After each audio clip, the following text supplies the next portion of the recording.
గత 10 ఏళ్లుగా నిరుద్యోగులకు టీఎస్పీఎస్సీ మీద అపనమ్మకం ఉండేదని సీఎం రేవంత్ రెడ్డి అన్నారు. అందుకే 10 ఏళ్లుగా ఏ పరీక్ష సరిగా నిర్వహించలేదని ఎద్దేవా చేశారు. అందుకే ప్రభుత్వంలోకి రాగానే టీఎస్పీఎస్సీ రద్దు చేసి కొత్త కమిషన్ వేశామని స్పష్టం చేశారు. యూపీఎస్సీ తరహాలో పరీక్షలు ఉండేలా ప్రణాళికలు చేశామన్నారు.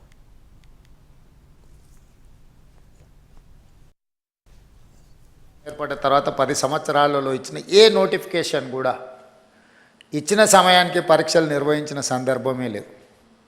దానికి కారణం ఏదైనా అయి ఉండొచ్చు, వాళ్ళ ఆలోచన విధానాలు ఏమైనా ఉండొచ్చు.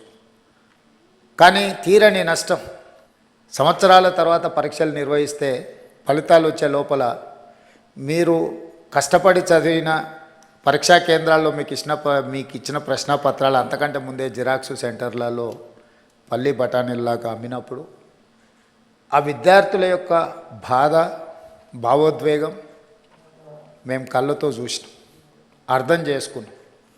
అందుకే వచ్చిన ఎంబడే తక్షణమే తెలంగాణ పబ్లిక్ సర్వీస్ కమిషన్ని రద్దు చేసి ఉన్న వాళ్ళందరినీ తొలగించి యూపీఎస్సీ చైర్మన్ కలిసి, ఎందుకంటే ఇన్ని సంవత్సరాలలో ఎప్పుడు పరీక్షలు నిర్వహించినా యూపీఎస్సీ క్యాలెండర్ డేట్స్ ప్రకారము పారదర్శకంగా పరీక్షలు నిర్వహించింది. ఎప్పుడు యూపీఎస్సీ మీద ఆరోపణలు రాలేదు, నిర్వహణలో లోపాలు కనిపించలేదు.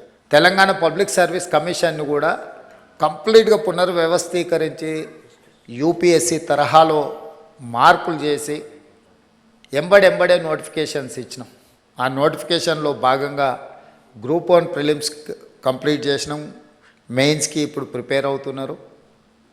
నిన్నటి నుంచి డిఎస్సి పరీక్షలు నిర్వహించడం, 11,000 పై పోస్టుల వాటి పరీక్షలు